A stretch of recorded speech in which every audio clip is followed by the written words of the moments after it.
six-pack Lapadat, and we got Evie Corrigan. And Evie, well, first off, we were just talking about, um, yeah, I can't sleep. I'm not a good sleeper, Evie. I've never been a good sleeper. And if it's the world championship, like this is normal because it's 10 o'clock and you're asking, oh my God, what time is it where you're at? But for me, I can't go to bed early, even though I got a straight up day job. And because I'm just like an excitable dude. If things are going on or I got things on my mind, like I don't sleep. And the world championships, I freaking I can go like days. It's bad. It's like I don't know what it is. I can't calm down. I go into my hotel room. I'm so wound up seeing everybody, the action and hanging out with friends I don't see often. Go to my hotel room, I lay down, I'm like, this ain't gonna happen. I can understand that, but I'm like I need my sleep. If I don't if I get like 6 hours, like that's not a good night's sleep for me. Like I'll probably be pretty grumpy.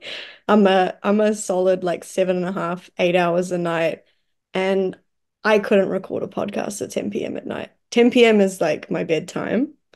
And then I Really? have a Yeah. whole routine to like get ready for bed and get sleepy and I get off my Aww. phone and I read my book and I have to read like no matter what, even if I'm going to bed at like 2 a.m., I still have to read in order to like, Really? switch my brain off so that I can fall asleep. Like you, I guess, yeah, like yeah, my brain is always like running, so I do have to take the if I was recording like yeah, if I was recording this at 10 p.m., I probably wouldn't sleep until like 2 either.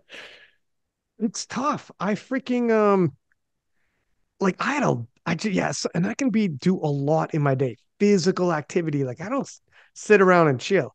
And it still happens. I'm also the same way in terms of like I gotta try to get off a phone and read. Here's the problem. I get into the book and all of a sudden Yeah. I'm like I'm fake. This is like watching a movie. I get like Yeah. into things. I'm like it's a drawback. I'm a passionate guy. So every like when I talk, when I approach things, whatever. So it's good for podcasts, good for commentating and all that. So it helps me in certain parts of life. And like I got tons of energy, so I love lifting weights. That's why I got a black eye is because I was at MMA, but I like doing things like that. So it's good for that, right? For like the lifestyle I have. Flip side, there's always a drawback. You change one thing, you change everything. The same dude is gonna have issues sleeping and turning it off and just being calm, chill, cool, and collected. And when people like Yeah. I gotta try to do different things though. Reading a book does help sometimes, but sometimes people don't understand and they talk to you like, you got to go to bed by like they'll ask me when I go to sleep or how much sleep I get a night. And they're like, nah, man, you got to get 8 hours. You got to, I'm just like, yeah, no, like I got you, man. This isn't a decision. It's like I'm hardwired a certain way. Yeah. Are you a napper? I'll take some naps, like not Oh, multiple. I'll actually, take no, I've a seen nap. those memes. Oh, yeah, well, that was freaking yeah, Leo Batflaw. And this is when I'm vulnerable. And the funny thing is, Leah Babla gets me and she's like, I'm like, man, I'm dying. She's like, oh, I'll find him like a safe spot for you to nap. Don't worry. And like we're going through different parts. It's at a school, the silent worker. So we're moving through different parts, different areas. So I'm thinking, oh yeah, we went through like 3 doors, man. No one's gonna find me out here. Friggin' I'm all over the internet taking a nap. It's memes. It's memes that popped up several times now because it's reusable. It's a reusable meme now because it's certainly me crashed out. So I'm like, it is what it is. I got caught lacking. But I coming into this, I was telling myself, holy smokes, was your because we're wrapping up 2023 and we're going into 2024. And I wanted to take a look back at 2023. And I was like, imagine your Evie in the difference between your 2022 and your 2023. In 2022, finished off podium at Worlds. Um, you would have it would have been lovely to end up on podium or and got a wild card to Sheffield through the regional route. And you going in, you have people like, all right, well, she's gonna come. There's 12 people, she's gonna come in 12. And it's like, I'm happy to be here. at these events. I'm happy to be at Worlds. I'm happy to be at Sheffield. You're like a happy to be here lifter. That's 2022. 2023, you win Sheffield in the biggest upset of the year, maybe the biggest big meet upset I can think of, period. Ranked 12th, coming in first, and break, obviously, destroy the world record. Go to the World Championships. You won it with 460 as of 52, which is incredible. Go to the World Championships, repeat that performance with one less attempt. Walk away on your last attempt like, no, thank you. I don't need it this time. And now you're just like a leveling up. It's like, okay, that wasn't Sheffield performance wasn't, and then finish the year. I had multiple polls polling. Some people can poll on their personal channel, and there's always going to be a bias. Like if you put a poll, there's going to be a bias. It's your fans. If whoever, someone from France puts up a poll, it's going to be a bias because if there's French lifters in the poll, Kingless puts up these polls. It's just a community.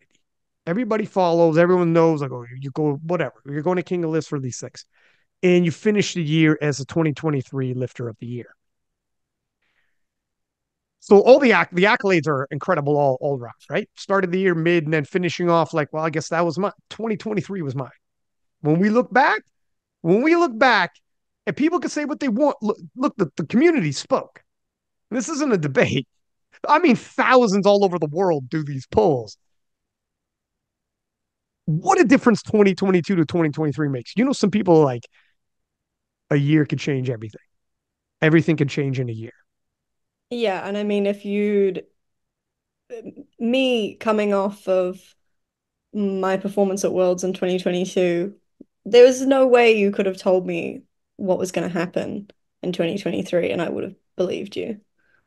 Like, yeah, it feels worlds apart. It actually feels so long ago. Like that being at Worlds in South Africa was just a different, I mean, it was a whole different time as well. Like we were still coming out of COVID, and that was my first meet in a year.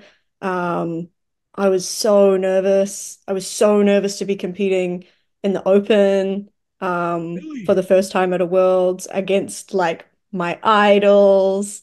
And like even traveling there had been this massive unknown. I got COVID over there. I almost got stuck in South Africa. Like it was just the whole experience was just like very, very different and feels like a different person now. Yeah. It's I saw a meme and it said there is somebody out there that can change your life. The person's you. And sometimes that seems simple. Like, yeah, no shit. But sometimes they're like really you could change a lot in one year. Everything Yeah. And I preceding don't, that year. yeah, Sorry, go I ahead. don't even know if anything, like, if I was doing anything different. Do you know what I mean? Like, I think you look at the results and you're like, oh, well, something must have happened there. And maybe it was just the accumulation of many small actions that led to that. Um, and that was just kind of the first step. Like, I just needed to get back out competing again, competing internationally again. Um, and like, once that was done, and I learned so much from that experience because, like, I was just so nervous that I like screwed up my second attempt squat, missed it, came out and got it on my third, screwed up my second attempt deadlift, missed it, came out and got heavier on my third. Um, and like I just needed to have that experience in order to grow. But I mean, other than that, like we used the same formula, like we kind of, yeah, we were just sort of perfecting the same things. I'm still that person, but just a little bit further down the track. It's the wildest because there wasn't a major shakeup. And that's what makes it like you might have been in 2022. I should not expect anything crazy major to happen in 2023. Incremental improvement, sure. The difference was as different as you can get. I mean, this was like no one in 2022 after Worlds was raising their hand and be like Evie Corrigan, except for Rory Lynch. is going to be like Evie Corrigan is going to be the lifter of the year next year, decimate everybody. All the world champions are going to show up in the biggest powerlifting competition our sport's ever seen, and she's going to decimate all of them. Come back to the world championships. She's going to repeat that performance using not even using all of her attempts. It's going to be like, it's crazy. And it's like what we're seeing you doing as a 52. Here's a question I have though. Just off of what you told me, it's interesting to hear you say you were so nervous in 2022. What was it, do you think it was? Like, were you overwhelmed? Was it just a lot of big names and you felt intimidated by all the people around? Or like, why do you, or it could be several things, but what was making you that nervous? I think it was that I hadn't competed in a really long time. So that environment felt foreign to me. And also to be competing for the first time in a long time at such a massive meet, at a Worlds. And for it to be my first time competing at an open Worlds, because previously I'd only competed as a junior at Worlds. So it was like the combination of those things and like um, competing next to the lifters that I'd looked up to and like kind of knowing that now I was in amongst them and like that was pretty intimidating. Even though like it was super cool as well, but that I found pretty full on. Do you think, what was your expectations in the 2022 Worlds? I think we were just going for the Sheffield qualifier. Like that was always um the first goal and then reaching that 95%. And then after that was just like get as close as I can to the podium, which was as close as I could have gotten without getting on it, fourth place. So you achieved your goals and you made it to Sheffield. And that's like 2022. Okay. What was your expectations for Sheffield?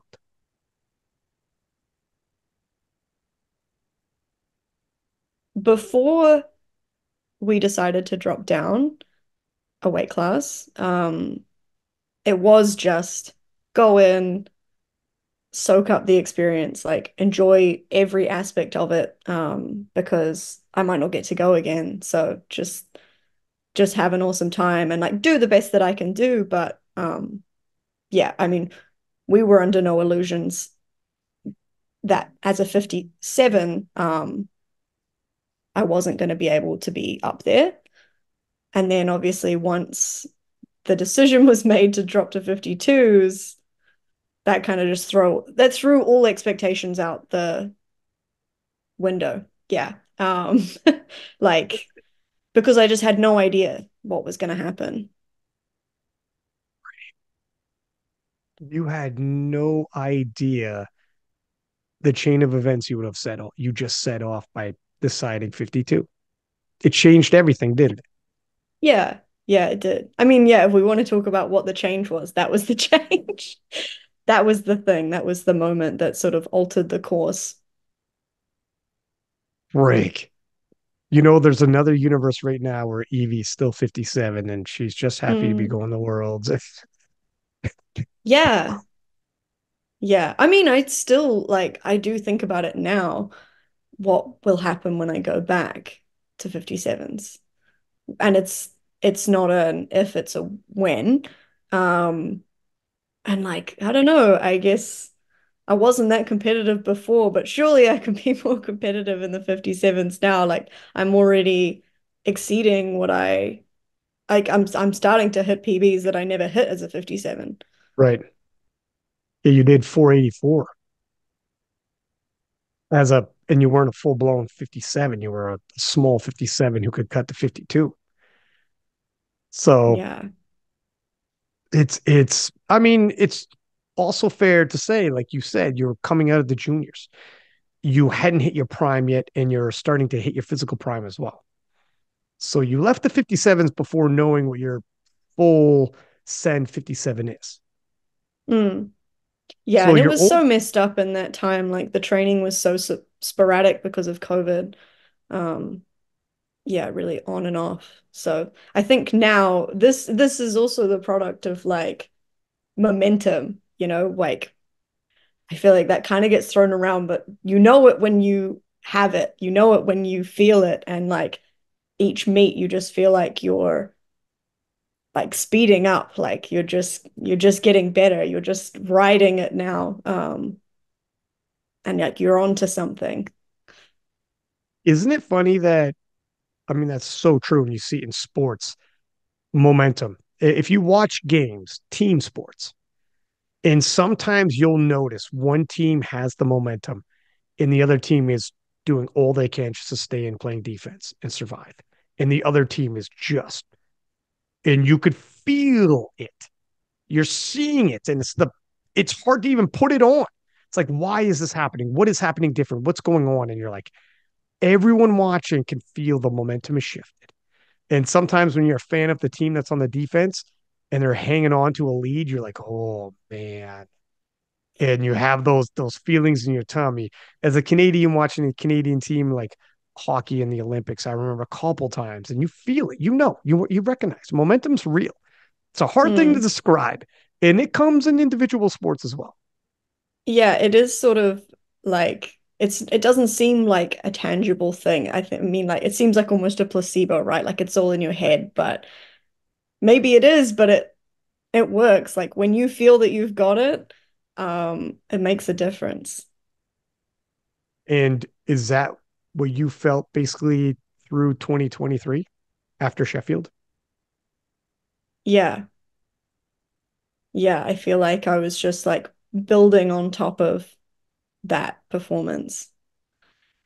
And I think the part of it is that like when you're building up and up, there is this feeling of like, oh, when's it all gonna come tumbling down? Like what's gonna be the meat Sure. um that topples it, like that great streak. Like I haven't missed an attempt now for, I don't know, four meets, four competitions maybe. Um, and that's like, oh, I don't want to like the what's the attempt that's gonna do it? But It's maybe that's all just like the pessimist. the thing is like when it happens, you'll probably be all right. But there is like you don't want it to be like, for instance, for a while there, I seen this happen twice. Sergey Gladkick in the 66s won two world championships back to back, perfect 9 for 9, and he was in battles. So to do it while in battles is very difficult. And I coined him Mr. Perfect. And when he faced Charles Opoco from the US in Calgary World Championships, they were going toe to toe in squats, toe to toe for that squat world record. And he was in another battle. That's fine. But Charles hit and Gladkick missed. And I remember being the commentator saying, oh, Mr. Perfect finally missed. And it was like a part of the storyline now. And that's all just what I do as a building up hype, building up storylines. So then if you continue, oh great. If you don't, I could be like, oh, what does this mean? And have the audience lean in, oh my God, what this is powerlifting. I'm working all angles, right? Just telling stories. And they're like, what does this mean? And I'm like, can he come back? Now we're gonna find out. Now we're gonna find he doesn't hear any of this. As a lifter, if you could just place in your head that storylines, it's not any different when I show up on bench. It's not any different when I show up on dead. It doesn't, it's not. Everyone's going to do their thing because we have to. We have to sell this. But same thing with but that was the year he lost his title. Same thing with Jonathan Keiko for a while there. He picked up and started going 9 for 9, 9 for 9, 9 for, and he was in sensational battles going 9 for 9. Right down, like it's easy to go 9 for 9 when no one's pushing you. And some people like who are listening, like, go 9 for 9. Are you at a local meet, my friend? Where you're just, this is not the same where it's toe to toe. Someone's pushing you at the nationals or world championships like Tycho had, and he always went 9 for 9. I started calling him Mr. Perfect. He knew he was like, man, I'm not comfortable with this. because it puts pressure. Yeah. Puts pressure. But I'm like, I respect that, my friend, but you got to respect what I'm doing as well because I have to, I'm building storylines. In all sports, when there's a streak, people get excited about the streak. It rejuvenated baseball, the home run streaks that started happening. It just, we pay attention to those stats and streaks get us excited. However, if anything I could tell you is like, in our sport, you're going to miss eventually. You know how many people miss and come back and win, and you got buffer zone and the whole nine. But you just got to embrace it because I'm Yeah. going to be talking about a streak for sure. You already know this. You know I'm doing the promos for Sheffield. You know, right? You know I'm the commentator, but it's all storyline. And as sports fans, we love that stuff. Yeah, I agree. And like it makes it, like you say, it makes it interesting. I think like from the athlete perspective, you do just kind of have to let all of that stuff water off a duck's back and just focus on the task at hand and say, okay, I missed that attempt and I'm going to spend 2 minutes feeling bummed out about it. And then I'm going to let it go and move on because I've got however many more attempts I need to now go and execute. And I think that it's a real mark of I mean, not even just an experienced athlete, but like that's your craft as a Mm. being good at competing as a competitor itself, not just as a lifter. You could be the strongest lifter, but it's the competitor who is best, who can come back from that experience, come back from an attempt that they shouldn't have missed or whatever, and just move on and continue to execute the other attempts well. And It's I've easier not said always than been done, that but person. it's tough though. And here's another thing that certain people that powerlift won't necessarily relate to because they're like, it's one thing to listen to the podcast if you're a powerlifter on the regional scene, which is the majority of people. And it's like, I got you, you'll miss lifts and it won't impact you like you might hear other people in a podcast talking about. But the difference is for yourself, Evie, and for some people that are coming on the podcast, it can change a lot. Like these moments change a lot. Not one attempt, but the attempts added up can change a lot. Whatever you're going to do in life, you get a bag of money from Sheffield, and that immediately helps. Um, Worlds, there's like some bonuses and stuff I won't get into, but like there's money going around as well as doors open up because of it. You got to win worlds to get back to Sheffield. You got to do. There's certain things that you need, and then if you want to do coaching or you want to do some sponsorships or whatever the hell, like it's different now, and to keep your head in the game and just put it all aside and be like, the day's not over. I remember, Yeah, it's funny you say that about how it's different now because it's really changed. I mean, Sheffield in particular, but it's really changed how you approach a competition now. Like it's not just, oh, I'll just see if I'm strong enough. Like I'll just see mm, how strong I am. I'll just throw some weight on and like give it a whack. That's at this level, that's not how you approach it anymore. You just have to be way more strategic. And I think that changes things like as an athlete because you might want to just go in and find out like how strong you are, but if you want to have those like long-term goals, you can't have that approach. Yeah, it's sort of it makes it a very different sport, I think, than what it used to be like. I think you guys are what you're describing is probably what other professional athletes in like sports with money involved felt like when you watch movies. Yeah, I know it's like far more exaggerated. They're making millions. I got you, but Yeah. like right? We're not there It's a yet. touch of it. Yeah. It's a touch of it. You could at least watch it and be like, I get it. I got a fraction, and I'm sure whatever it's It more. gets But worse. Yeah. but I can And better. understand. I mean, like it would be awesome to like obviously be able to make a living off of it, but it does, yeah, it really like changes it. And like your experience of it and like there's this other aspect riding on it now. It's not just what you want out of it, It's not just your own like goals. It's other things. Well, the other things could be your goals as well. Like put it this way. Put That's it this way. true.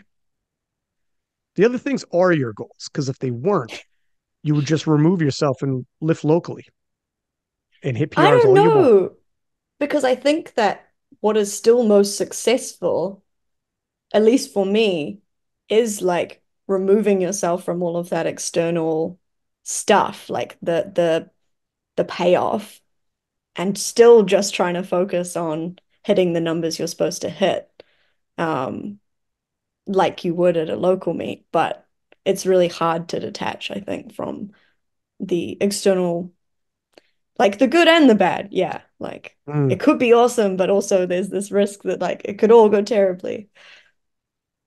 Do you find like do you, does the winning the titles in Sheffield, which is like crazy, especially now, Worlds is it's getting crazy at Worlds. The production levels, the crowd at this Worlds was nuts. It's only going to get bigger. And the media now, it's all over millions of people on Eurosport. That's only getting bigger in 2024. There's more media.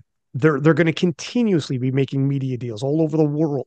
You know, this is the IPF has very ambitious goals, and then World Games bigger. Sheffield's going to get bigger and bigger every year as well. How do you feel? Is this motivators? Is this how do you feel about it? Mixed feelings. Like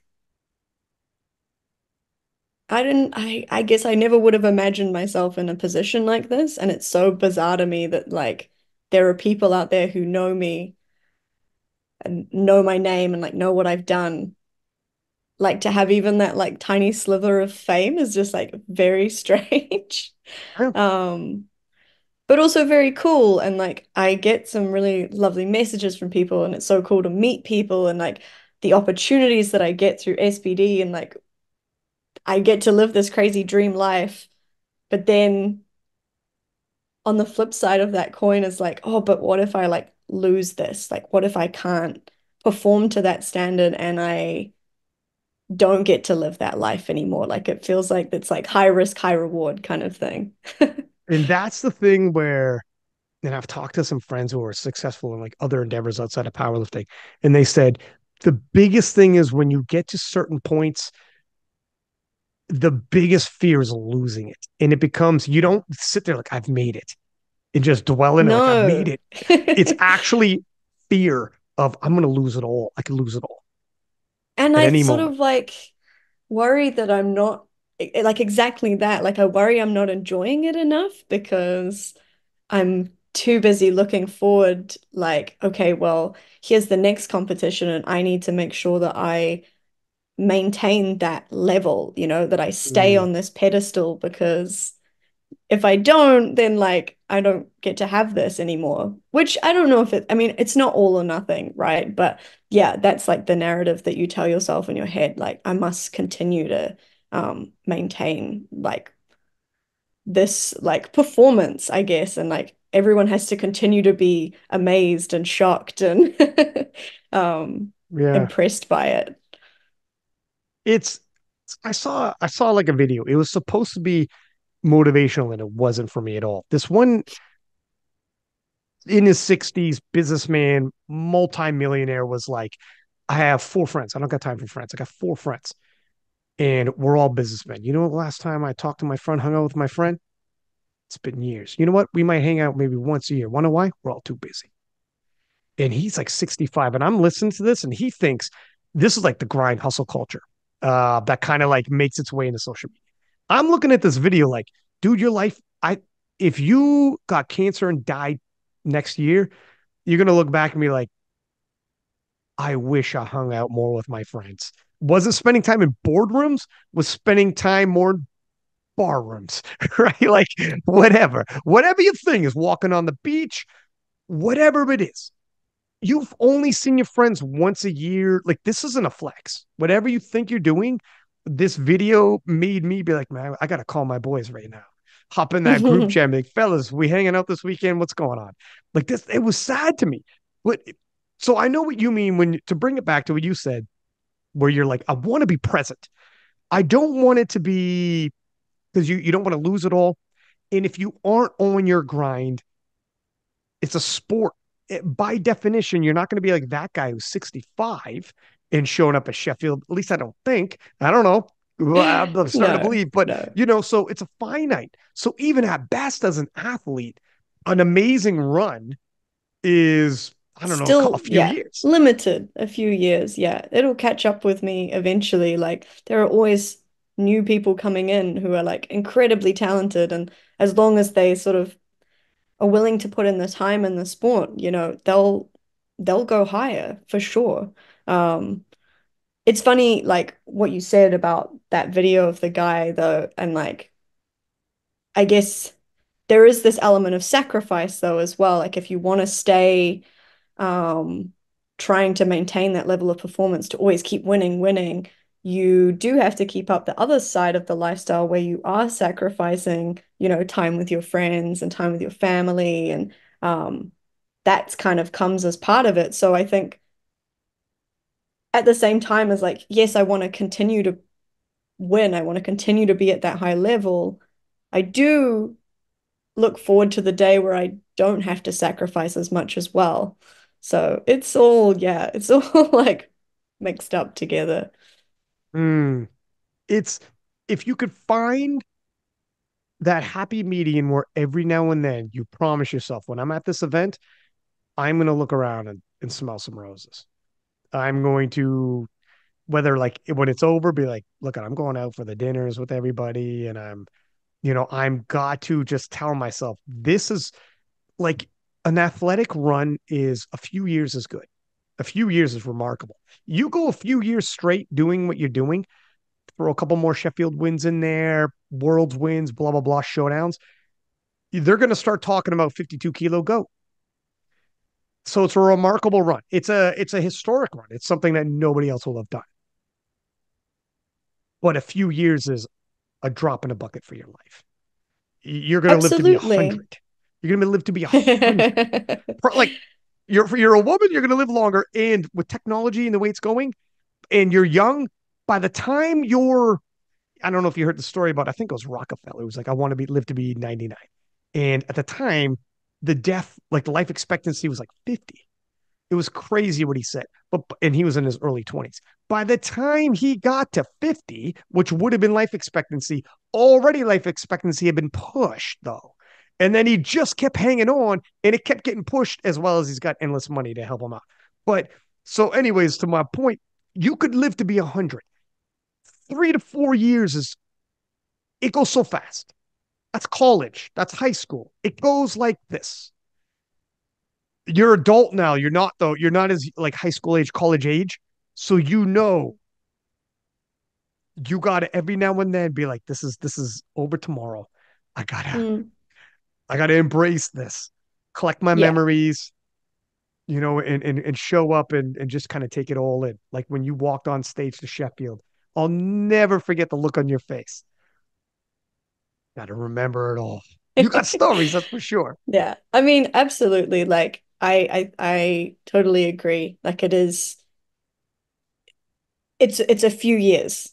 Like I'll run this circuit a few years, and there will come a time in the not too distant future where this won't be the number one priority in my life. Like I'll start to take a step back. Other people will come to the fore. And so yeah, like there will be that time will come, and like I will embrace that time as well because it means that I get to take on other new priorities. But yeah, I think it is like trying to enjoy it in this moment and soak up all of those experiences, all those memories, and remember that this, although it's hard work right now as well, I will look back on this period of my life as like just an incredible thing that I was able to do.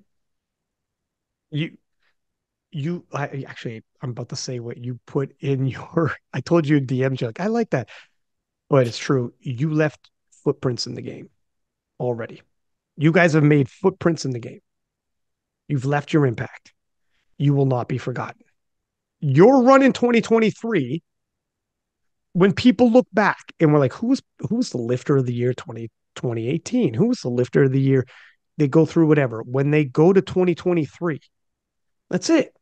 Like you've made your impact in the game. You can't talk about this era without talking about Evie Corrigan. You can't talk about Sheffield. It was the inaugural. I mean, this is you. It's you've left your footprints in the game already, Yeah. which is I'll nice. always have that. The first And one. right, and like a lot more than that, but that's true. When you're the first, people remember. Let's go back to the first. And I was actually, I remember I was in France, like hanging out, like just soaking it up, and I was loving it. And by chance, Rory was there, and he came and did commentary with me, and it was like cool because like that's my boy, right? And like we're from two different parts of the world, from France. Neither one of us are supposed to be in France, so it's weird we're there in the same time. So we're hanging out, the silent worker meet and everything, and I'm just like loving life. Legit, I had those moments. Like I am like I'm older too, so I know like I've like when you go through life, people come and go, doors close, other doors open, and you look back and I've had different periods. I've been around long enough to have different periods. And you look back and so when you're in a period right now, when you're in a moment right now, when you feel like you're in an era, and you're like, this era belongs with, if my life has these people, I don't know if the next era will. They're here now. And I'm old enough to have had several eras. And I'm looking around, appreciating, like, God, man, it hurts knowing like I'm going home like later on today. And Rory said, it's because it's fleeting that it's beautiful. So it's a good thing. Because if you just stayed here every day, it's just your every day. Hmm. It's a good thing. I'm Yeah. like, It wouldn't be special if it was all the time. you don't want what you think you want. And it was true. I'm like, you're right. In every era that closed, like, I mean, to your point too, you don't know what your future is. When I was younger, I was on a reality TV show, like cameras are following me around.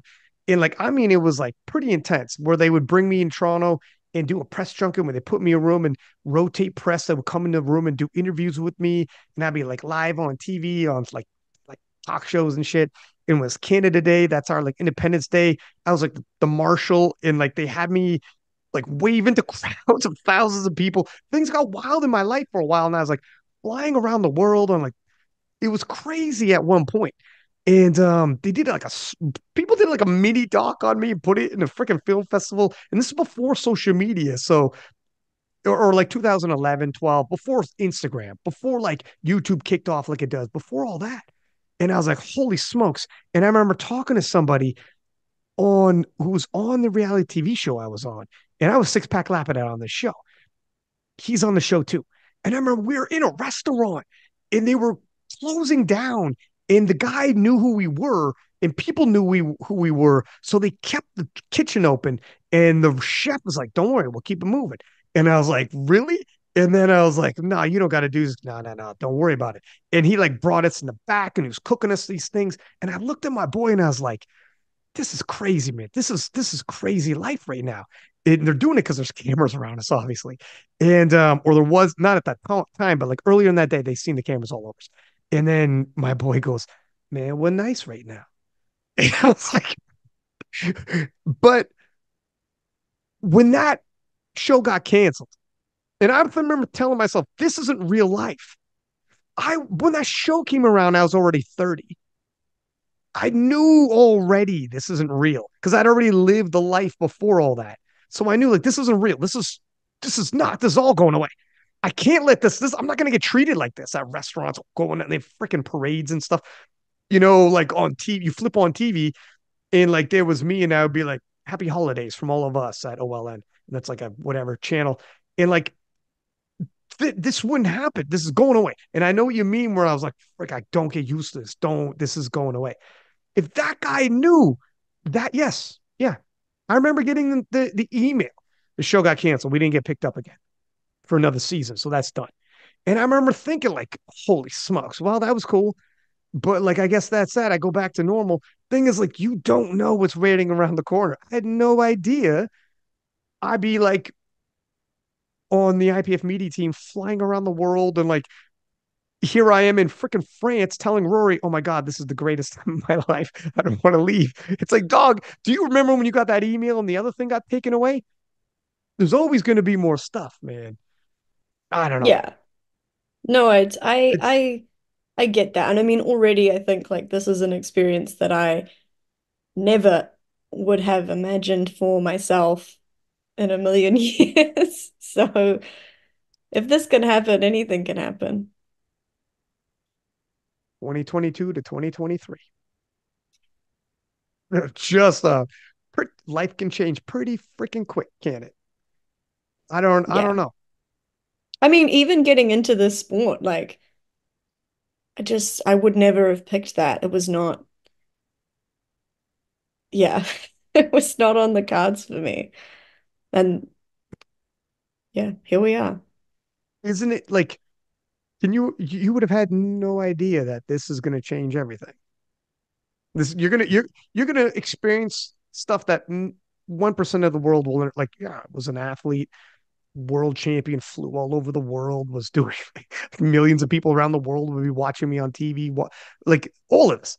And if you told Evie, who started lifting weights, that's where this is going, you'd be like, Mm. what? Yeah, it's pretty crazy how this can all come about. So I yeah, I'm open to anything. also with the amount of people now watching, and there's more things coming down the pipeline, it's going to get exponentially bigger. Okay. And I can't give like details, whatever, but all of this is going to get bigger. But we probably already knew that.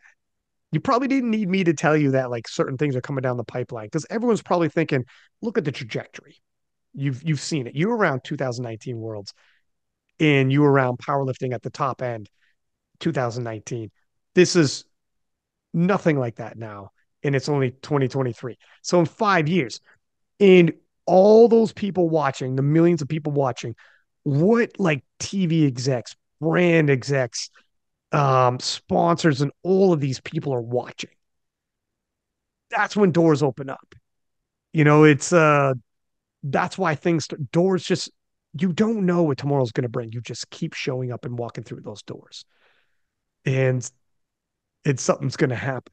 When you were when Sheffield happened, and oh my God, you're like the queen overnight. And Mhm. I remember doing a promo for the Sheffield event saying, there can only be one king, there can only be one queen. Who is the king and queen of powerlifting? And that ended up being you. Now coming into 2023 Worlds, what does it feel like? Coming into Sheffield this year. No, going into 2023 Worlds. You said 2020. We'll get to that in the shake. But Oh, going into Worlds, going into Worlds. yeah. Comparing that Um, to your 2022 World experience where like you were nervous, but at least you didn't have the heat on you. Where like Joy Namani was two-time world champ, she's got a heat. Like she's got to live up. This is different now, but you'd be nervous for different reasons. I don't think I was that nervous for Worlds, which just, I mean, it sounds so arrogant, but I just like after Sheffield, I was like, well, I don't, Worlds doesn't feel like that big of a thing because Sheffield was so big. And I felt really confident after that. Like I was like, I did it. I made it. I made the cut. Like I I hit all these numbers that I was really stoked to hit. I got all my attempts. So yeah, I mean it really boosted my confidence. And so going into Worlds, I was like, well, I just have to do that again. And I think also knowing that I had the invite to Sheffield for 2024, I just needed to participate. I just needed to show up and compete. So that took some of the pressure off. Um, I did wonder how it would be like now that a lot more people knew about me. And that was kind of a funny experience because yeah, that part was new. Like people coming up to me being like, "You're Evie Corrigan." And I was like, "Yeah, I am." Like same as always, but um yeah, and like wanting to take photos and stuff. That was so funny. But yeah, not way less nervous. It is so interesting. Like Evie 2022, in retrospect, well, I guess you wanted to hit that 95%. So you had pressure, but the world wasn't watching kind of pressure. Whereas after Sheffield, I mean, everybody watched Sheffield. Everybody. So you would think there would be pressure on you going into Worlds. And you're right. Your invite, Benjamin Banks said you and Jesus are invited no matter what because you won. But you would kind of think like you don't want to lose Worlds. Noemi beat you at Worlds. Now you're 1-1. Now we're Yeah. talking a rivalry, and all of a sudden you're like, oh my god. And the conversation afterwards would be like, am I as good as I thought I was? What's going on here? Oh my god, this is nervous. I still wanted to win. And obviously like the plan was still to win because that gave us the best chance to for Noemi not to be invited again, so that I wouldn't have that direct competition at Sheffield. Um, so yeah, it made sense to still try and win. But I guess it didn't feel like I don't know, it didn't feel like a huge pressure. I just felt confident in my abilities. I don't know. It What honestly about the baffles me. what? I mean, it's interesting. It's very, very interesting. What about the world title itself? Would that mean to you winning a world title, being a world champion, bringing a gold medal home to New Zealand? Obviously, it impacts like the impact it has on a country, like what Brett Gibbs did for New Zealand in terms of like popularizing the sport, blah blah blah. A lot of ways. And then when you look back, being a world champion, like, listen, you chose a sport. You're a world champion in the sport you chose. It's kind of cool. How much did that weigh? Oh, not as much as it should. Really? Like, I just think Sheffield just was really the peak of everything for me. Like, it was the greatest height that I could possibly achieve in my mind. And so, um, after that, I was just like, well, it doesn't get better than this. And even though, like the year prior in 2022, if I'd become a world champion, open world champion, that would have like made my life. After Sheffield, it just didn't feel as big, like as big of an achievement, even though like it's still an incredible achievement. And I can recognize that, but like how it felt in the moment. And I think also just like how the day went and like it didn't there wasn't this great big battle either. Like I didn't have to take my last deadlift. I was able to total the same. So it just kind of felt like a bit of an anticlimax. And like I ended the day being like, how did this even happen? Like I could have spent years fighting to be a world champion. And like now I feel like I've kind of stumbled across it, not that Mm. intentionally, which is like I feel again, like I feel like it's like such an arrogant thing to say, but yeah, that was what it felt like. It's the truth, though. Like, if this is how you feel, it's not, what are you going to lie to fake humble? Like, I think you earned it to be like, look, this is actually how I felt. I was confident. You want me to say I'm nervous just for a good sound, whatever, soundbite or whatever, or to come off a certain way? It is what it is. At this point, going back into Sheffield, the thing with Sheffield, when you smash the world record like you did, you win by how much percentage you break the world record. And you took that world record for a bit of a run. Then at Worlds, you did the exact same and didn't even come out for your last deadlift. And now it's like, okay, that record now is like cruise control for Evie. Then you did 484, small 57. Wasn't a 52, I got you. But your strength levels are clearly increasing. And we have not seen top end Evie. When you're coming into this Sheffield, is this a battle with like a 52, or is this to retain being the queen of powerlifting? And you're taking them all on all over again like you did last year. This time around, I think it's way more competitive. And I don't have obviously like I'm not going to sneak in this time. Like people know that I'm coming. There's a target on my back. Um, I mean the focus is still to just hit the numbers that I know that I'm capable of. Um, but I think everyone else is looking pretty good. And it's gonna be hard. Are you eyeballing everyone else?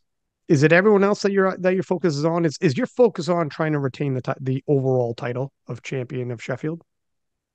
Yeah, but I don't think that's gonna be easy.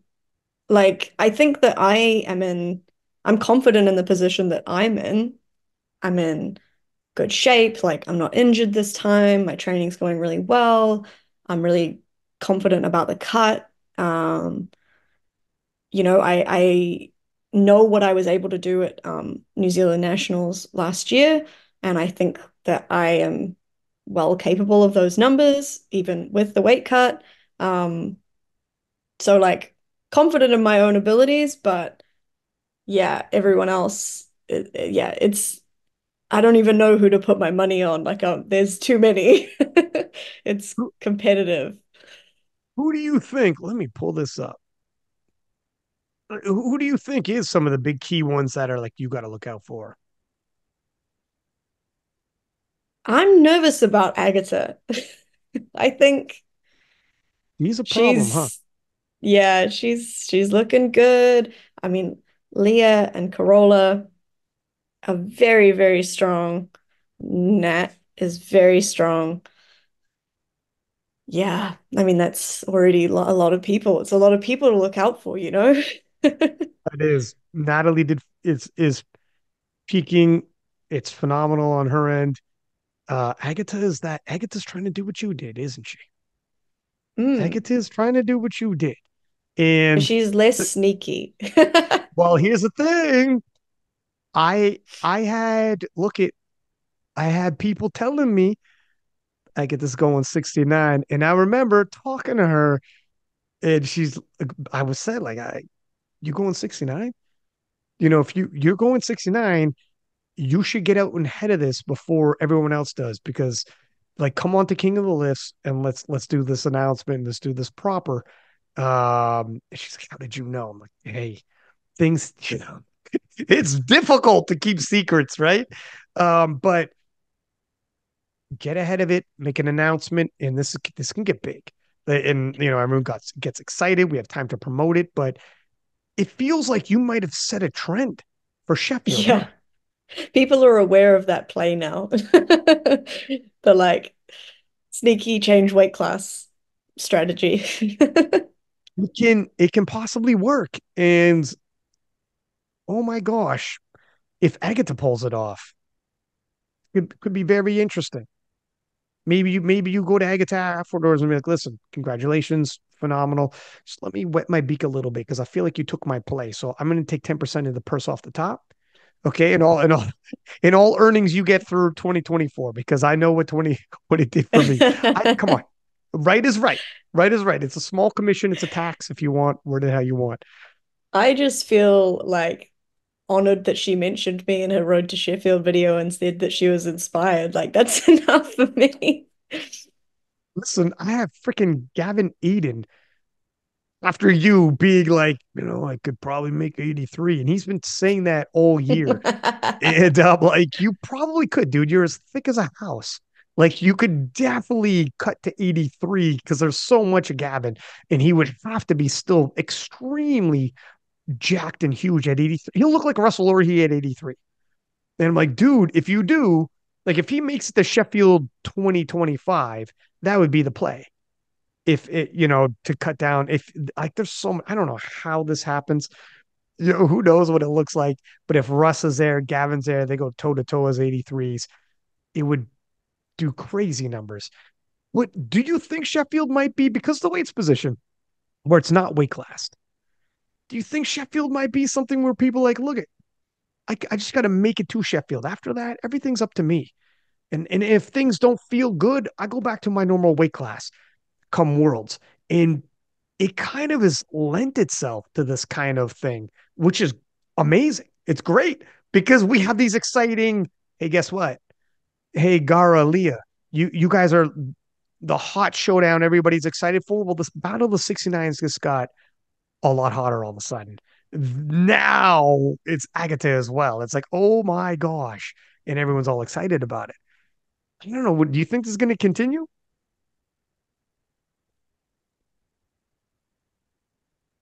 Not for much longer, because I think that we're going to get to a point where there aren't weaker world records. I mean, it's like it's a ridiculous thing even to say like a weak world record. It's literally the best that has ever been done. But I think that as the women's competition is progressing so quickly, and those numbers are just getting pushed up and up and up. Even dropping down, it might not be worth the risk because that record might already be pretty close to the one in the weight class up. So I Mm. think that as it continues to progress, it's going to become less attractive as an option because it's more of a risk and less of a payoff. You might be right because we just did two podcasts with a panel, Eric Helms, friend of yours, Matt Gary, oh, Rory Lynch, friend of yours as well. And we were talking about how on the women's side, 7 of the 8 world records totals all happened in 2023. Because the women's side is like the growth and maturity of the women's division is like just spiking and skyrocketing, right? So that's why I think on the women's side, and you're seeing certain weight classes getting leveled up by exceptional talent shifting around and moving. But eventually, like you said, it's going to peter off and level off. And you won't have these gaps where, like, oh, I think that record's vulnerable. I think I could go for that. And it's just not going to be possible. And the talent pool is getting crazy. The participation rates and it's it'll be interesting. I'm not sure. Unless people do it purely for a head to head that they want, that they think everyone will go nuts for. Like like for Yeah. instance, Gavin Russ. I mean, there may be that, and like I think people might start eyeing up individual records more, and you might get people going Mm. to Sheffield solely to try and break specific individual records, um, over, thinking about the overall rankings. Like in the situation too, where like Gavin versus Russ, in whatever world that this works out, that's where they'd be doing something just for the sake of a mega clash that they know they're both extremely popular on social media and they know they could sell that like crazy. And they would both be like, oh my God, wouldn't that be crazy? The world record, it's going to be tough. It's going to be whatever, but let's just freaking rumble and have a moment and everyone's going to go nuts. And you were there. Gavin, like, loves this stuff. Russ, there might be some Yes. people doing that. And there Yeah. might be some Yeah, for people, sure. or if someone's like a weight class above you or whatever, and you're like, okay, let me have this clash against whoever it is that's like this big phenom everybody's big on right now. Let me have that clash then. Let me see. We're getting close. And sorry, go ahead. I think the thing that is tricky about Sheffield though is like the proximity to worlds and like changing weight classes then puts you are you like locked in for the rest of that sort of competition year? Like if you compete at this weight, worlds is I mean it's further away this time, which is great. But it's not a lot of time to change weight classes again within that like 3 months between the two. You can't really bulk up to the weight class above in that time, like and reasonably get stronger or like a lot stronger in that time. So Mm. yeah, and like the qualifying process, you're like, okay, well, do I put all of my chips in on the one Sheffield, or I'm still trying to think about how I can continue to qualify for the following years? Yeah, it's well, like, do I want to do well at Worlds? If I want to do well at Worlds, then okay, I need to like be strategic about that as well and make sure that I maybe stay in this weight class and not like go up and potentially not perform that great. Here's all that's right. Here's the thing about it. Like, there's some people, like a guy like Gavin, who's literally his hashtag is burn your ships. This guy comes out with a Viking hairdo and like he's like, you're telling him he's like, no, I'm going all in. It's Yeah, like no worlds be forward damned. planning. It's Yeah, this no, one. yeah, yeah, forward plan. You're talking about 3 months Right here, ahead. right now. He's like, I'm willing to die for that world record squat 4 months. Well, that's Oh insane. gosh. We'll see. Yeah, I'm But like, but what about the next comp? You can break it at the next one. Yeah, that's that's the not the kind of way he person I operates. am, I guess. But well, looking at that, and you had mentioned earlier that you probably won't be a 52 forever. And the 57, Natalie took best lifter at Worlds. Um, and the 57s look good. But you're at 484 and not committed at 57. You would be instantaneously competitive if you decided I'm going 57 this time. How long do you think you want to make this run at 52? Do you, what are you thinking here? Because it's the getting's good, and you got to get the getting when the getting's good. But there are some mega showdowns, stacked class, and you're getting close. I definitely like I look forward to going back up because I don't really enjoy being super lean. Obviously I don't enjoy the dieting. Like it was definitely harder this time around trying to get back to 52s or get back to like where I wanted to cut from after Worlds. But yeah, I feel like in terms of like when we make that call, it really is just one comp at a time, like kind of seeing how it goes, seeing how I feel afterwards. Am I game to do another one? If I think like I can make it, then I'll do it again. So Sheffield will still be the decider there, whether or not I'll stay as 52 for Worlds. Um, but yeah, I'm excited about going back up to 57 because I want to get stronger and I think I can be way stronger. I think I can total over 500 and I mean like we're powerlifters, right? Like we want to see the biggest, strongest version of ourselves, like the best Hmm. version. And I do think that like keeping myself at 52, although it's like the good strategic choice right now, it is holding me back in terms of my absolute potential. Yeah, it's yeah, it's tough because there's trade offs either way.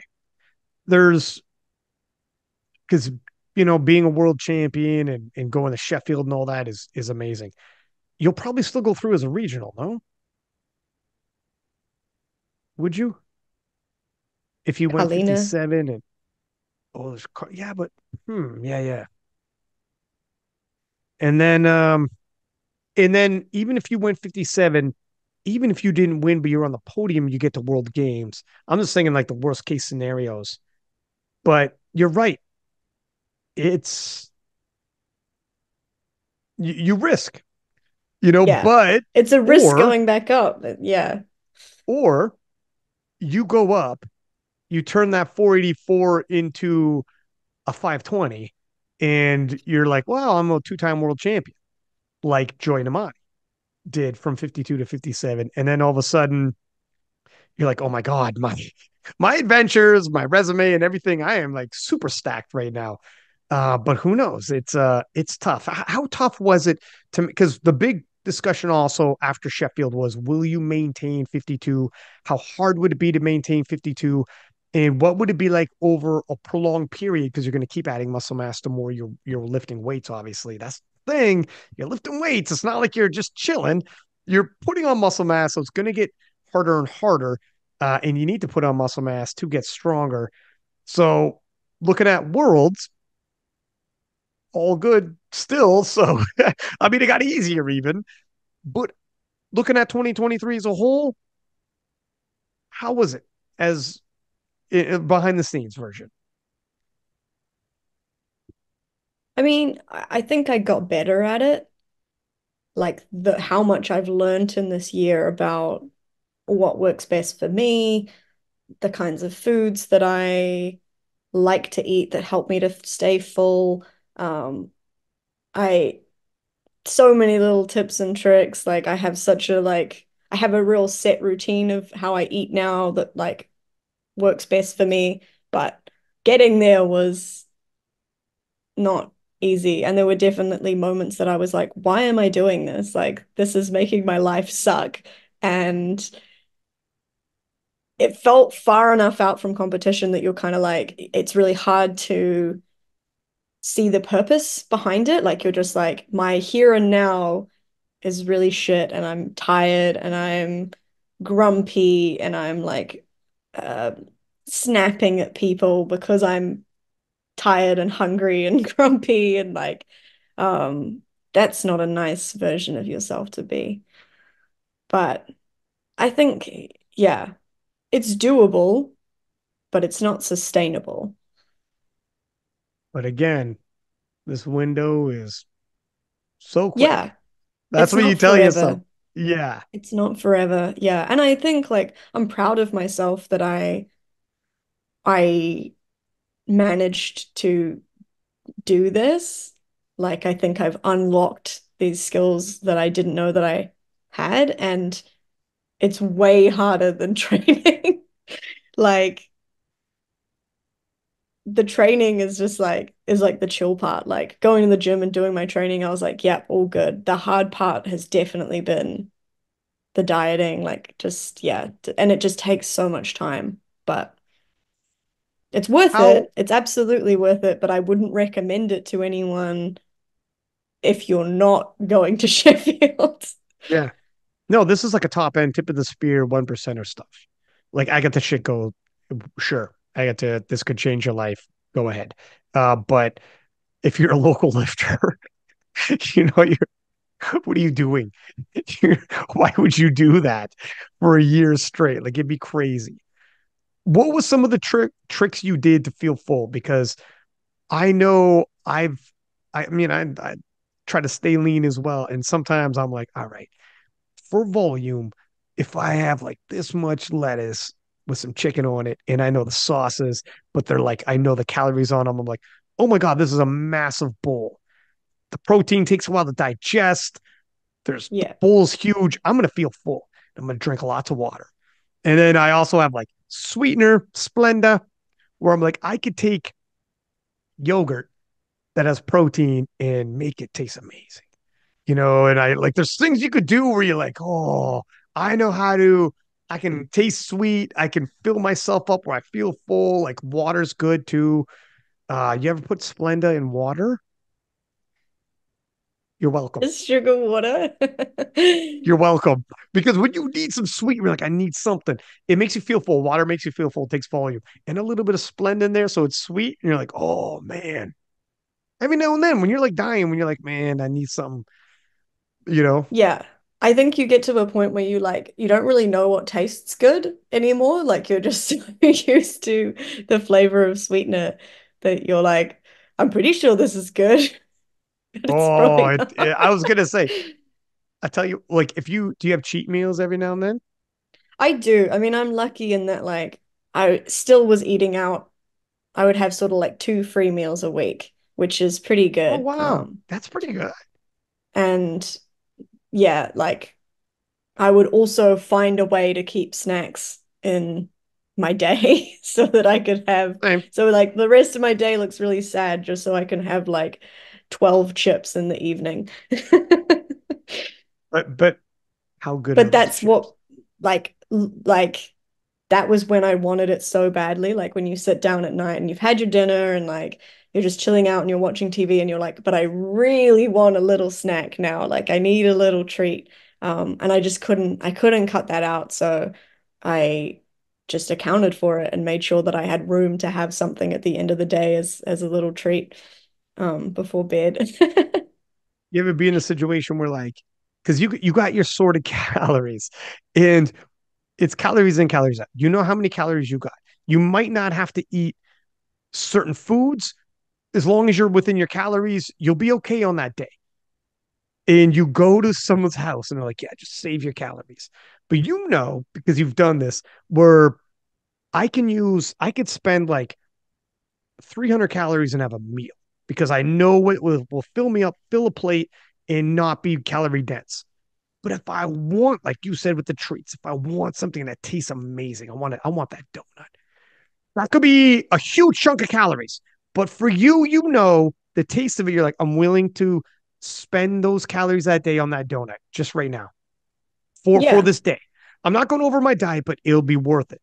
But have you been in a situation where you're going to someone's house and they're cooking? You're like, hey, it's like I'm gonna bring certain food or whatever the heck, or you're like, no, just save your calories. You know, hoard some calories and whatever. And you're thinking in your head, I've had your food and it's not worth the calories I'm gonna spend. You're like, I'm not spending 1,000 calories on something that's so-so. That's too many calories to spend. I'm budgeting. I don't have, you know what Yeah. I mean? Yeah, no, I definitely do. And at times I'll be like, I'm just gonna eat this, or like I'm just gonna make this and I'll have this and like you just have what you're having, or I've had a meal out and I'd be like, that was really not worth the calories. That was not worth my like my meal out voucher. Like this Oh, is heartbreaking. Yeah. But I will find ways to make it work. Like I usually fast for the first part of the morning and then kind of eat like as late in the morning as I can and just survive off of like a protein shake and coffee and lots of like sugar-free coffees, sugar-free soda, mm. yeah, like fluids, just lots of water and drinks to like fill the stomach. Um, I found these noodles that are like no calories that are made of konjac. So I have those Whoa, whoa. sometimes if I Please send me in the DMs what those bad boys are. I'm gonna see if they're available up here because I love Yeah, noodles. it's like 11 calories a serve. So they're What? yeah, I think it's seaweed. It's made of like nothing. So those are quite good if I'm like really trying to like save for something, coleslaw mix. Because the other thing is like I spend so much time prepping food that I just because yeah, I can't go and buy stuff as easily, so I have to make all of this food and have it all logged, which does make my life easier in the long run because every meal is just saved in my fitness pal and I just eat the same Yeah, thing every day, every week. same. But yeah, whatever is quick and fast, like bagged coleslaw, sweet, chuck it in, cooked chicken, chuck it in, some noodles, there you go, lunch every day for like the fa past year. What do you have? Do you make the coleslaw like the sauce part or whatever? Do you have something as well that's low fat for that? Usually I'll Like, only add like a very small amount of the sauce and the rest of it will be just like soy sauce, fish sauce, mm, vinegar, hot sauce, things that are really low calorie. So not like the creamy sauce. soy sauce is one of my go-tos. Hot sauce, one of my go-tos as well. You should try Yeah. fish sauce. Fish sauce is so Really? flavorful. I know that it sounds off-putting because of the fish part, but it's just like No. straight umami. It's good. I put it in eggs. Okay. So in the DMs, I'm probably gonna hit you up for a couple of these things because I've been it's meaning to make like a video about the foods that I eat now because but I just yeah. I've got like a year's worth of content of me making all of these sad diet foods, but someone do out you there know how will much get something out of it. more than someone diet in nutrition is huge, like obviously online business, the whole nine. With you, if you ever at any point monetized it with content services, whatever, like you not only cut and dropped the weight but performed. Like it wasn't like you literally physically were performing incredible feats. I mean, not just like so like we'd never seen before in the world, in history. So it's like a huge it for sure. If you drop something like how to drop this much and still be strong, And you could even speak on some of the mental hurdles as well, which is huge Mm. that people won't set themselves up for. Be like, save yourself some snacks, save yourself some, some meals here. This is how you're going to prolong it. Anybody could do crazy things for a short period of time because you're telling yourself, Mm. after this, I'm good. Do it for a year. Everyone can suffer for a week, 2 weeks, a month. How many people do these kind of whatever? This month we're doing this. A lot of even people who are like moderately willed can go a month, go a year. That's what you got, Evie. Is like, Yeah. no. This is do you want a diet that you can sustain? That's your kicker. Is like, I'm gonna give you something that you can keep doing. I'd be interested. I'll watch. I'll tell you that right now. I want all the secrets. Yeah. I But mean, again, yeah, this is just the things that you have to do to find how to make it work for you. yeah, And I here, still think even now that there's probably like more things that I could still like more I could kind of squeeze out of it to make it even lower calorie, but thankfully I don't have to at the moment. or like you can eat more that takes up less of your calories that you know what I mean? Like, Yeah. so you could eat more food, but you have the same budget of calories. That's what Yeah, I I'm think interested in. there's still ways to maximize, but Yeah. thankfully I don't have to do that right now. But I might, the longer it goes on, the harder it gets. Keep me in the loop. Like I want your tips. Like if you start putting this out, I'm in. I'm watching, I'm subscribing. I'll tell you right off the bat. Yeah, for sure. And when you do have your cheat meals, what are first off, how freaking good do some of those meals taste, huh? Amazing. Like when also like I will plan it for like pretty much the week before. I'll be thinking about what I feel like, what I want. So once Oh you yeah. get to it, like the suspense is, but then the sadness when it's finished. Have you ever been like hungry and you're like, because you've been waiting for this one, and it sounds corny. It's kind of goes back to like what we were saying earlier about because it's fleeting, the moment's fleeting, and it's going to be gone. And you think Rory's saying like you think you'd be happy if you had it every day, you wouldn't. And there are probably like there are people who just eat whatever they want whenever they want every single day, and they're not happy, right? Like it actually becomes like a sad thing. And but when I've been like hungry and I'm like, all right, this is like this weekend coming up. I'm doing whatever the hell I want. Like I'm gonna eat whatever I want. And I remember like eating, and one of my boys was like trying to talk to me, and I'm like, when you're like you're tasting it, it's in your mouth, and you like close your eyes like straight out of a movie, like, oh, I'm sorry, my man. I'm just in the moment right now. And I can't not give you this attention. I have to pay attention to this. You ever, when you're hungry, you're actually paying attention to the food you're eating and the flavor it is because you want it to be something. You're not doing Yeah, any like work I calls or want to on the make it phone. last. Yeah. I want to You're like, just look, this is savor the moment because I feel like even if I eat so much on those days, like it could be a really big meal. I always feel like I can eat more. Like it's like I'm become a bottomless pit. Like I would continue to eat forever if I had the choice, but so I just have to like, yeah, savor the moment, enjoy it. it's man, how upset do you get when you go out and people are like people are having wings and beer or whatever, and like you're not because you're on the diet, and your boy like leaves like 3 wings, and I'm like, you better eat that, and he's like, I'm full. I'm like, you piece of No. shit.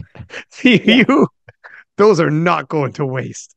The irony is earlier when I was talking about that freaking reality TV show, we do these challenges on every episode. And at the end of the episode, you had to eat a mega meal as your punishment if you failed the challenge.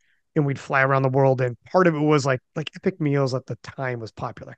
And we'd go into a restaurant and we would have like a massive hamburger or like a plate of nachos that was literally the size of a table, but it was like super high and it was like I forget what the weight was. And like now when I think about it, I'm like, oh my God, I would. I remember at the time I was like, oh my God, I'm never gonna eat all this. This is crazy, whatever. Now I think of it, I'm like, please take me back someday. Some days I'm like, take me back. I bet you I could do it now. I bet you now I could actually do it. Yeah, dieting does things to you. It makes you think, but I know if you sat me at the table, I would get to a certain point like, okay, no, I can't. I'm still that guy. Yeah, I can't. It's funny There because is too much. my partner used to do like crazy diets as well when he was trying to cut down to the 66s, and he used to do 10K calorie days.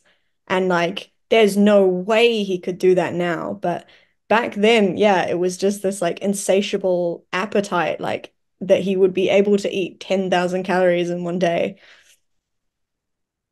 Keeping that up is the tough part. Like I've seen total opposite where strongmen gorge themselves, do not stop eating.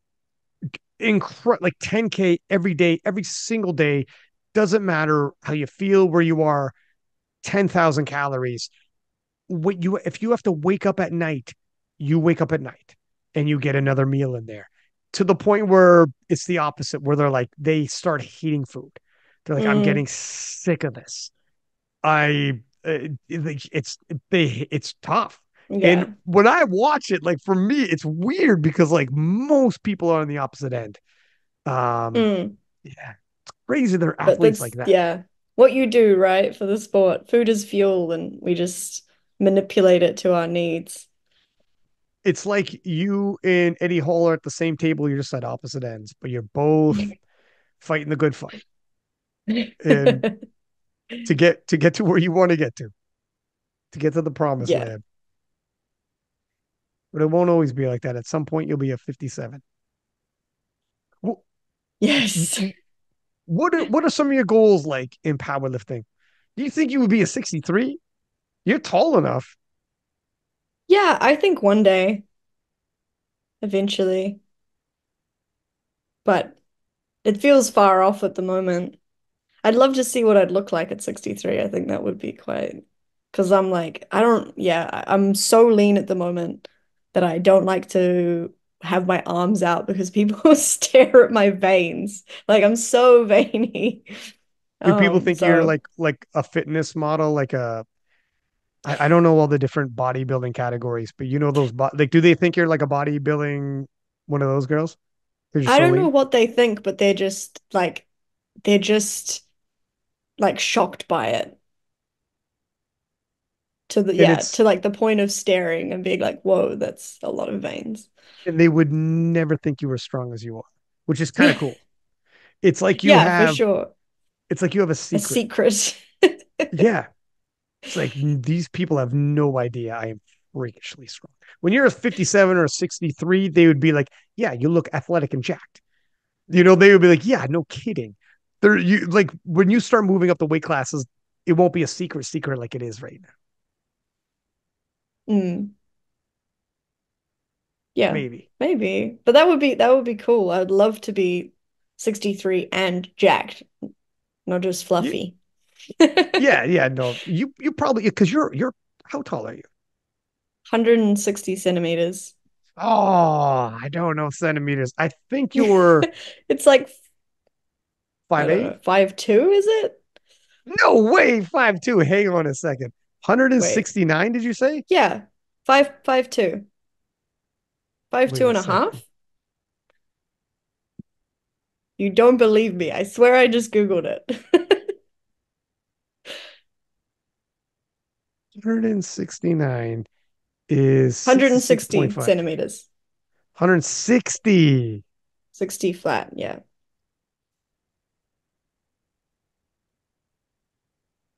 I am taller than You're a five lot of two and a half. those.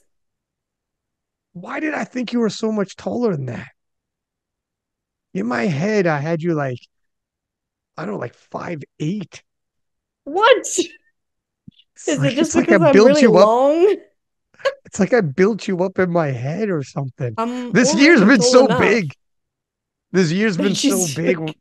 when I think about you, I'm like, you gotta see it, She guys. must be, yeah. No. But I yeah, mean, you I'm taller than Carlina. I think I think I'm taller than Leah. I think at Sheffield this, last year, the only people I wasn't taller than was like Jess and Bonica and Amanda maybe, but yeah, you could definitely do 63. And if you took your time with it, obviously you do a pit stop at 57 and just creep your way up. And 257, I think you'll be immediately competitive. Like within like the year you choose, you'll be competitive that year.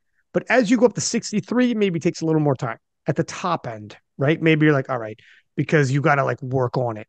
But when you're eating a plentiful and you have Kedrick, it's not like you're going to fall off a cliff here. You got Kedrick who's going to maintain it and you're smashing weights.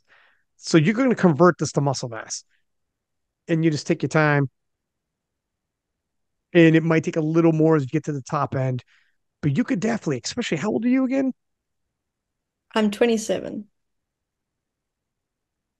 Baby. You could be doing this till you could be doing this till you're 37. You got who knows? Who knows where you'll end up? And you'll be eating good at that like point in life when you're Yeah. 63. Yeah. You'll come back to this podcast and listen to it and be like, oh, I'm glad those days are behind me. Thank God. Look back on all the foods that I was eating and be like, man, that was so sad. Yeah. Well, but look at everything you got from it. It kind of is what it is. Yeah, So it's part that of it. it's It's all worth part of it. it. And it's all fleeting. Um, so looking at your 2023 or sorry, 2024, we have Sheffield, we have Worlds, and then do you have anything else you're going to do in the interim? Like any of these another meet New Zealand wise? Yeah, it'll be our nationals again, which will probably be like October. You're not getting exempt for those. No. Okay, so I have two questions. One, I know back in the day Brett Gibbs was. It could have been totally Yes. different brass. Could have been totally different brass. But the game is bigger now, and you're the queen of powerlifting. All I'm saying. But it is what it is. Um, we're Yeah, I think it's sort of like I don't know how Brett got away with it. They just kind of let him because he was such a big name. They were like, it's all good. The rules are different for Brett. But nowadays it is more enforced. There are like ways that I could, if I was traveling over that time, like if I was going to another comp, I could get dispensation. Like I would be allowed to not compete at mm, nationals. But technically, the rule is that you have to compete at nationals to be selected for the following year's world's teams.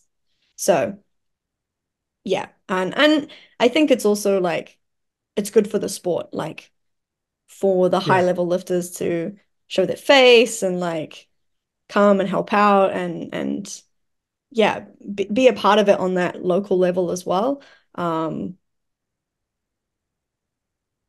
and it would look bad because I'm also the secretary of the Fed. So if I got out of it, they would they would yeah. definitely That would call look me out. that would look terrible. Also, like Penna said, and it's true, like Penna's exploded in France. And part of it, he said, is he never misses an opportunity to compete, even if he's not going all out. He ends up going all out, but he's not going to be peaked. So he won't hit the top end numbers, but he'll still lift. And they receive him like he's a rock star. They go crazy when they see him. And to your point, when you're an elite level lifter and you show up, like you might not think it's a big deal, but everyone there, like, holy smokes, that's Evie Corrigan. And for you to show up, compete, and lift, and they get to watch you compete, again, in your mind's eye, a bit, this isn't even a big deal. But for them, they're like, oh my God, that's so crazy. Evie's here. She's lifting. And same with like if Brett would have. He probably wasn't thinking along these lines. And it was a different era too. So maybe he's like, it's not that big of a deal in that era. It's different now. You're all over television and there's a whole lot more going on now. So I think maybe there is some benefit for you showing up and competing. When I see what's going on with Penna and, yeah, having Evie Corrigan, who's Sheffield champion, world champion, showing up, Carlene is showing up and lifting. I bet you people would think it's pretty cool when they look at that roster and they watch the live stream. Imagine how much it helps live stream.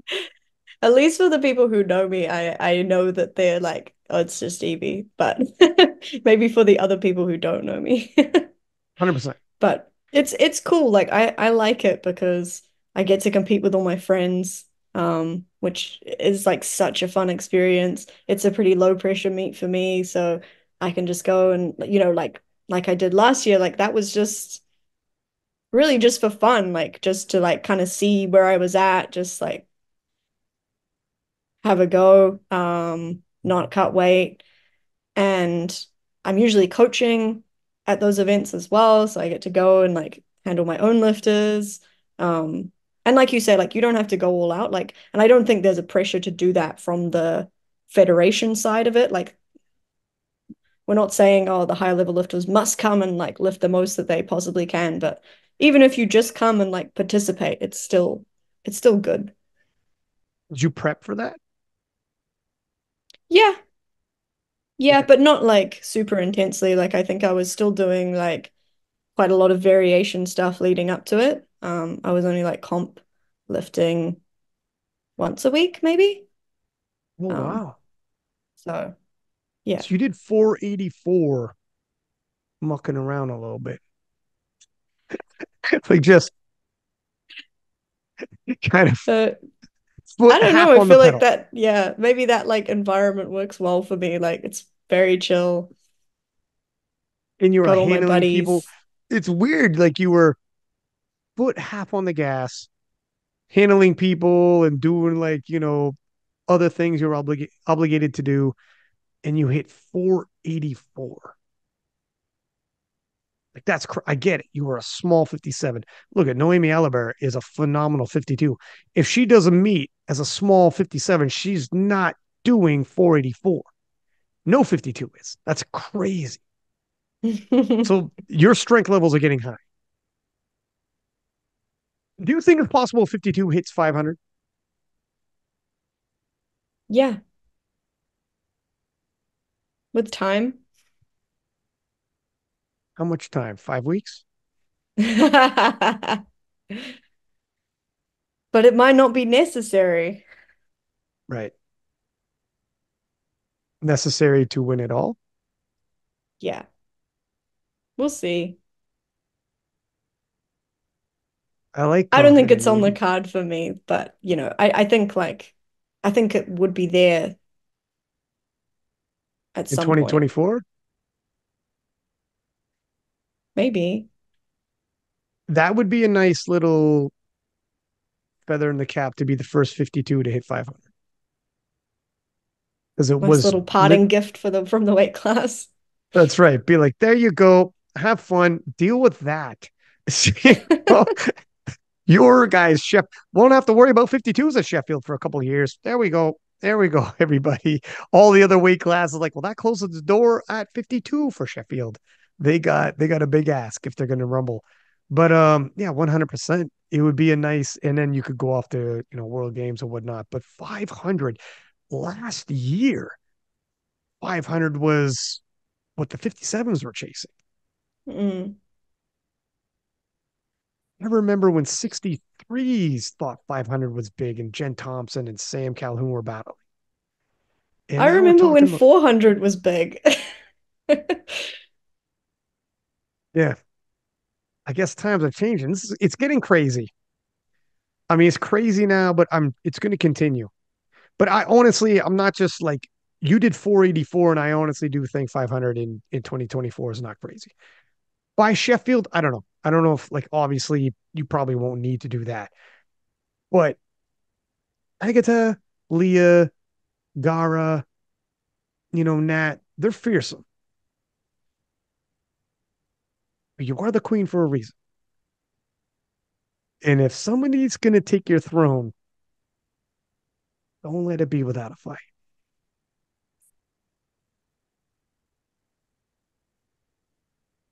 For Don't let it sure. be without a. What's that? You go 9 for 9. Oh my God. The thing is, you'll be lifting before some of them. Well, before all of those ladies we just said, Yeah. which makes your 9 for 9 very good. The fact that you have a propensity to go 9 for 9, it helps to build that total. Who's handling it? Jason Clark. Ah, yeah. And he's good. He knows a thing or two. Did you see Matt Gary's going to be handling Natalie? Nat. Yeah. I Uh-oh. love it. The GOAT is back. Handling is going to become more and more a focus by people in a variable when it comes to these kind of competitions. Yeah, I mean, I think it's always been like crucially important, but just kind of overlooked, like the game day strategy of it. People always just assumes like, oh well, if you've lifted the most in the gym, if you're the strongest lifter, then like, you're gonna win. That's all you need. But it's not. And not at this level, obviously. I mean, especially at Sheffield, you got to be working off of percentages of a world record. And then instead of a head to head where you might pull last, or do we have a lot number advantage? Do we have no, like I'm in a total other weight class. Like I'm wrapping up before them no matter what I do. There's Mm. no, so it Yeah, is, yeah. so it's like, no, I got to go 9 for 9 or do the best I can. Not everyone's, a lot of them won't go 9 for 9 either. So if I go 8 for 9, fine, because the chances are they're not going 9 for 9 either. But it's tough because I'm going first. Yeah. They'll know what they got to beat. It changes the ball game. It's not like going head to Mm. head with somebody. It's Yeah, like, well, I'll we squat finish our after you. game before they are even done. Like, yeah, we Yeah, just so got to it's put it together as best we can before that. it's going to be interesting. One other question too, I got to get out before I let you go. Do you have a Brett Gibbs update by chance? I ask you every time you're on. No, no update. I think he's just living his best life, Was he at? spearfishing. Does he not I go to think he did Nats? I think he did like an Ironman. Yeah, I Like seen a that. That's cool. Yeah, yeah. So he's following some other pursuits. I haven't seen him at a comp in years. I don't even know if he's Whoa, coaching anymore. Yeah, I think he's pretty out of the sport for, I don't know, better or worse. I think he's doing well though. Greg, man. Brett's not even coaching people. He's not at competitions. It's so crazy. I Mm, remember at one point having a podcast talking about if Brett bows out now, how long will he be able to like maintain clientele and coaching if he's not competing, if he doesn't like, stay on as something. I don't know, keeping up at meets, whatever. And I remember people like, he's a legend over here. He won't have to worry about that. But it is eventually like, no, you got to stay active into the community because new people are coming all the time. But do people know? I don't know. What do you think? I think they still know about him, and I think there's still a lot of respect for him. I think it was his choice to exit the Mm, sport, to be honest. Like I think that maybe still being part of it is hard for him. I don't know, like because it wasn't entirely, like he went out because of a shot elbow issue and had to get surgery, and then like I think didn't think he would be able to come back into it after that. So it wasn't entirely of his choice to stop competing, but maybe he could choose to distance himself from the sport and sort of not be reminded of not being yeah, able to compete anymore. I don't know. That's all speculation, but I think he could definitely still be coaching if he wanted to, but I'm not sure. He might still be, but I haven't seen him at comps. yeah. It's Well, I'm glad to hear that first off. That I'm glad to hear that he's people still know him. He's still got that. Because that would hurt my heart. With everything, like he's Brett Gibbs, for God's sake. Like that would hurt if it's like, yeah, nah, nobody knows who he is around here. Like they've all moved on. I'm like, what? This is crazy. But I mean, yeah. And also, I wanted to double back talking about Brett Gibbs. I can't think about Brett Gibbs without thinking about Russell Orhe. But with what you said about the fear of losing everything and how tough it is to hang on to it once you get to the top, and like fighting to maintain becomes the fight when you're at the top. That's why guys like Russell Orhe, who have been the number one guy since 2019, it's like that's what he talks about all the time. Is like, you guys don't give enough respect to what I'm doing. Like, people come at him and, why don't you go up to this weight class? Why don't you whatever? And he's like, you know how hard it is to maintain a weight class and just hold it down. Generations of lifters have come and gone, and I'm still here. And the next wave comes and they can't buck me off this horse. I'm still that guy. He's like, you know how hard this is? I'm coming back to the IPF, and people like, he's going to take it back and just become the guy at Worlds again. And he's like, you know how, like, this is crazy. Like, people aren't fully appreciating. He's like, this is very difficult. I don't think people are understanding how difficult it is, the string that I'm doing. And I know people like you, because again, like, nobody's in, very few people will ever be in your guys' position. And people like you could be like, yeah, that'll be tough. That would be tough to do this for 5 years straight and remain on top every single year. And a new generation of 52s come, and you're like, bring it on, kids. And Yeah, then you take all I them. mean, like, it's hard physically, but it's hard mentally. Like, it's pretty draining, I think, to like, yeah, to try and keep that up the whole time. Like, because yeah, to keep your foot on the gas all the time, it's a lot. And it's a lot of sacrifice and time invested in it and like mental energy just spent thinking about how you're gonna keep it going. And yeah, And at the hats same off to time, him. like, all you got to do is just bow out and stop and let someone else take it. Be like, no, that be damned. You're like, I can't. I don't want to lose this. We got to go. We got to. It's like you love it and hate it at the same time. It's such a weird. It's like Yeah. a And nobody wants to go out like that, I don't think. I don't know, right. maybe they do. Maybe because I feel like you never feel like you've achieved everything you want to achieve. Like there's always another hurdle in the distance. So it's hard to be like, okay, now I'm done. Yeah. It's yeah. Life never stops lifing. When you get to that point, if you ever get to the point where you're like, I don't feel that anymore, then you bow. If you're ever at a point where like, I've hit all the goals and I just, this isn't letting. Did you ever see Bryce Lewis's post where he talks about he hit that point where he actually, it was caught on video. He finished a squat, two-time world champion Bryce Lewis, okay? Been like an OG in the game. And he was battling to get back to worlds, battling for another world title, battling to get back and do all these things and possibly Sheffield. Everything's, out there now. And at the end of a squat, and he's just recording his squats, he racks it, pauses, literally breaks down and starts crying. And his girlfriend is there, wife maybe, sorry, and it's like, "Are you all right? What's going on?" And he's like, he's it's hit him. And he held on to that video for a minute, and then eventually posted it and said, "Guys, I'm walking away." And when you watch this video, this is me coming to the realization, I don't want it like that anymore. I don't love it. It's not there. I'm forcing myself to do it because I feel like I should, almost an obligatory thing. I have all this talent, all this potential, but I've done this, I've done that. And he's like, I could come back, I could do this, but he's like, I don't, I don't love it like that anymore. And it like, I don't know, it was a very powerful video to watch because very few times in life, like we get it on live sports, but very few times in life, just the camera was rolling, picking up a squat session. And the moment it hit him, got caught on camera because of it. And he's a good writer. His caption was so on point Yeah, the way he described it. He yeah. and yeah, it was something else. And I was like, all right, well, hats off to you. He's walking away at the right time. And he's like, okay, Mm. it's I think definitive. that time will come.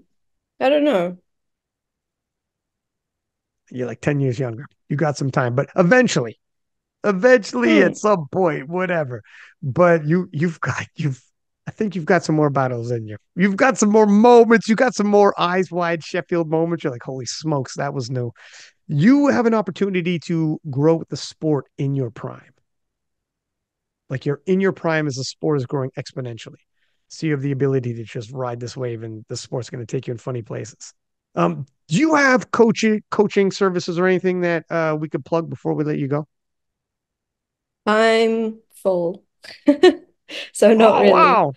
Yeah. I Well, only I only coach 1 day a week and I'm full at the moment, so but okay, well, maybe after Sheffield. We'll see. I got a feeling you're going to get a lot of inquiries all over again. You you will never have to worry about not being full unless you walk away like Brett Gibbs. Well, anyways, thank you for coming on. Good luck with everything. You're gonna kill it, I know. And keep in touch. Let me know about those like secrets you have about eating food and feeling full. And like I guess I'm gonna see you in 5 weeks. Yeah, soon. All right. I'll see you when I see you. At least this time it's not gonna be like rumors like, did you hear about Evie? All those things you're not allowed to say. I really can't imagine what it's gonna be like walking in those doors this time. It's a whole nother ball.